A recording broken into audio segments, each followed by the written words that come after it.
Today we're going to have a conversation with Anne Stokes and Pip Weeds. Welcome, both of you.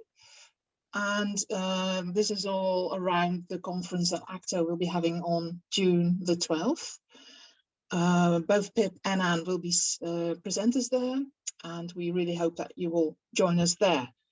So let's get started. Our first question is, how did fellow therapists and counsellors respond to you in the early days of online counselling and psychotherapy? Because Anne, you were one of the first in the UK. Yeah, I think with amazement, with disbelief, and thinking that we were all seriously bonkers and possibly not quite immoral, but were we being unethical? There was all that around. And I have to say that I had some sympathy with that, because as some of you will know, I was very skeptical about whether or not this way of working would work. There were a group of people who were thinking about how to set up training for online counselling, and a friend of mine was amongst them, and they were asking for people to be clients, because if we were counsellors in our own lives and then clients for them, we could look after ourselves probably if things went wrong. So I said yes, I'd be very happy to do this, because I wanted to prove that it didn't work. I kept sort of going through it, almost regretting that it was working so well, because I had to eat my words.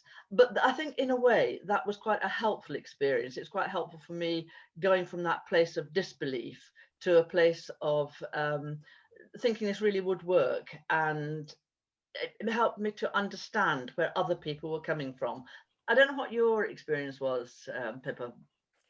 Well, that's a very leading question, because actually your book, Online Counselling, page 8, still influences me. And it is your story that you tell of in early 2002. I was known as a Luddite, and on it goes. And I remember reading this when I did my very first training course, where Jan Stiff was the tutor. And being so influenced by it and so interested and fascinated that it's always been one of those paragraphs I go back to and I quote quite often in talks I'm giving. But I experienced some of that myself.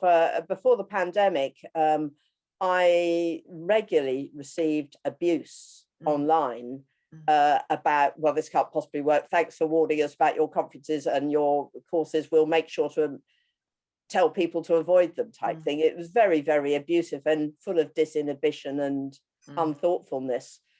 The pandemic changed everything last March, really. And I think, so that's been my journey through.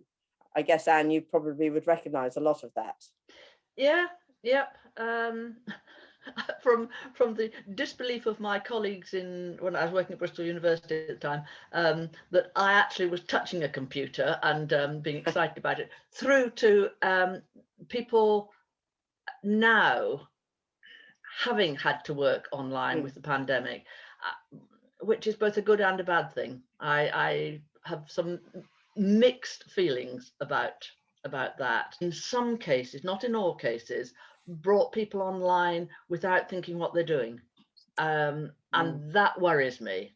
There are the people who have recognized that they need, even if it's a very short training in this time of crisis, to work, and that's great. But there are, I think, a lot of people who, oh, I can just do this. Oh, it's, yeah. And I have to say, I'm going to be really old-fashioned and disapprove of it. You know, it frustrates the hell out of me, because I read the ethical framework. It doesn't matter which one you look at, it could be BA, BCP or BACP or anything in between. Yeah. And they all talk about working within our limits of competence, and that includes digital competence. And it isn't just a matter of turning on Zoom and doing the same thing. No. I work for several training companies, and it's students who've been working online for years. They come back and say, oh my God, there was so much I didn't know. My students, I've just got a cohort of 18 diploma students finishing with us at the moment. They've been with us all year, and they would all say that, and they all say they arrive with complete mistrust of email therapy and live chat, and now talk about it with sparkles in their eyes, which is very, very rewarding. But yeah, it does worry me that there are so many people who just think it's a matter of turning on Zoom and keep going.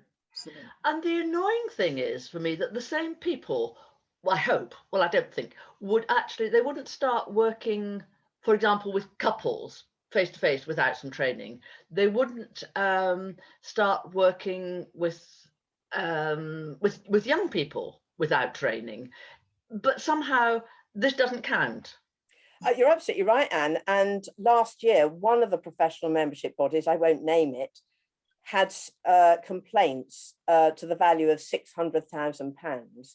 And most of that was around couple work outside people's therapist limit of competence. Yeah. Now, I think the next step is digitally based work being outside people's limits of competence. We haven't started to see this yet.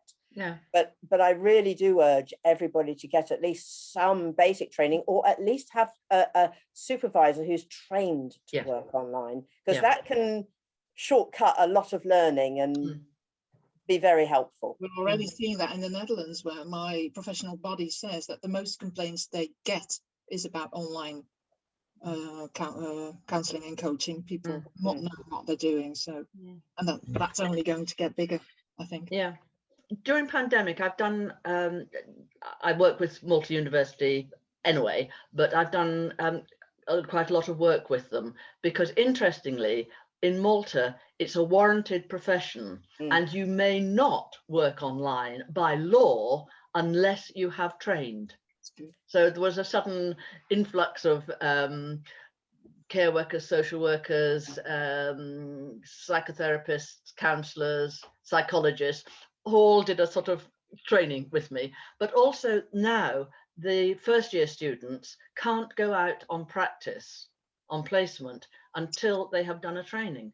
So do you think, what will the trend be after the pandemic? Will more people move online, or will they go back to face or blended? What do you both think? So I don't think it's going to be one thing or another. I think quite a lot of people, but possibly particularly those in private practice, will go back to face. But we'll see. Depends how long this goes on for, I guess. Yeah. I don't know. What's your view on that, Pip? I think it'll be a blended world, and I'm very influenced by my diploma students had their last teaching session last night, and they all talked about how they came sort of thinking they'd learn a bit and continue to work face to face. And I think quite a number of them will no longer work face to face. But I think there'll be it'll be horses for courses to some extent, and that we'll have a bit of both. And I know you're going to be very surprised to hear me say this, Anne, but I'm going to do a bit of non-digital therapy work as well, but not in the therapy room. I'm going to develop my walk and talk practice. Because one of the things that I think has been one of the key drivers, winners of this year, has been therapists thinking about self-care. And there's much more available for us than certainly when I started, but when either of you started as well. But there's still, in comparison with face-to-face work, it is a very limited market, is the wrong word, but there isn't that much around. I guess this brings this point, and your book on online supervision. Well, our book. Our book, yes. You edited it. I series edited it. Yes, your book. You did the real donkey work on it. But that still remains the only. Well, there is Tony Roos-Manier's book as well, but in the UK. And actually, I think your book is more up to date than Tony's in a way. But there is still so little around about online supervision, and I think I'd be interested in your thoughts. I think online supervision is going to be the guiding light of the future. If we have good online supervisors, then everything else will be like the domino effect. Yeah.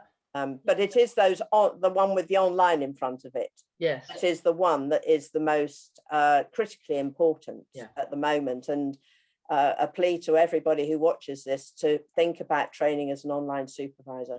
I mean, back to something you said earlier, that if people are going to work online with minimal training, yes, a good supervisor a good online supervisor, somebody who knows what they're doing, will be a great help. And if you want to hear more from both of them, do join us at the conference on June the 12th. Thank you both very much. Thank you, Mika. Thank you, Pip. Thank you, Mika, very much indeed.